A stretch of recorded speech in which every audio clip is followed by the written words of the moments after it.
આંતરરાષ્ટ્રીય હિન્દુ પરિષદ બોટાદ દ્વારા વૈષ્ણોદેવી ખાતે બનેલ આતંકવાદી હુમલાના બનાવના વિરોધમાં કલેક્ટરને આવેદનપત્ર આપવામાં આવ્યું.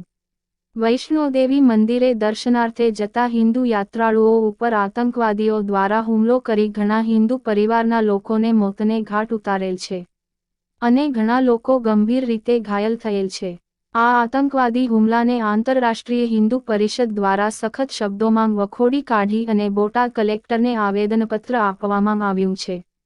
વધુમાં આંતરરાષ્ટ્રીય હિન્દુ પરિષદ દ્વારા માંગ કરવામાં આવી છે કે આ આતંકવાદી હુમલામાં મૃત્યુ પામેલા લોકોને તાત્કાલિક સહાય સરકારશ્રી દ્વારા કરવામાં આવે અને ઘાયલ થયેલા લોકોને પણ સહાય કરવામાં આવે તથા આતંકવાદી હુમલો કરનારા લોકો સામે સરકાર દ્વારા તાત્કાલિક પગલાં લેવા માંગ કરતું એક આવેદનપત્ર આંતરરાષ્ટ્રીય હિન્દુ પરિષદ દ્વારા બોટાદ કલેક્ટરને આપવામાં આવ્યું છે.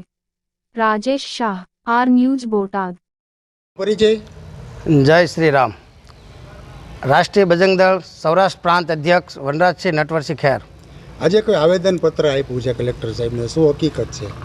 જે શિવ ભક્તો ઉપર જે ગોળીબાર કરવામાં આવ્યો આતંકવાદી દ્વારા, તે માટે આજે કલેક્ટરશ્રીને આવેદનપત્ર દેવામાં આવ્યું છે અને એવી માંગ કરી છે આંતરરાષ્ટ્રીય હિન્દુ પરિષદ અને રાષ્ટ્રીય બજરંગ દળે કે જે મૃત્યુ પામ્યા છે એમને 50 લાખનું વળતર અને જેને ઈજા પહોંચી છે એને 10 લાખનું વળતર આપે તેવી અમે માંગ કરી છે સરકારશ્રીને.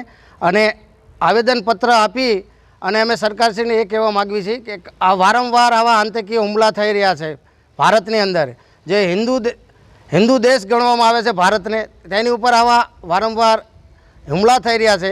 તે આતંકીઓને પકડી અને ફાંસીની સજા આપે તેવી આંતરરાષ્ટ્રીય હિન્દુ પરિષદ અને રાષ્ટ્રીય બજરંગ દળની માંગ છે. જો આમાં જો કોઈ પણ વિલંબ કરવામાં આવશે તો આગળના પગલાં લેવામાં આવશે કે અને જ્વલંત આંદોલન કરવામાં આવશે આંતરરાષ્ટ્રીય હિન્દુ પરિષદ અને રાષ્ટ્રીય બજરંગ દળ દ્વારા. જય શ્રી રામ.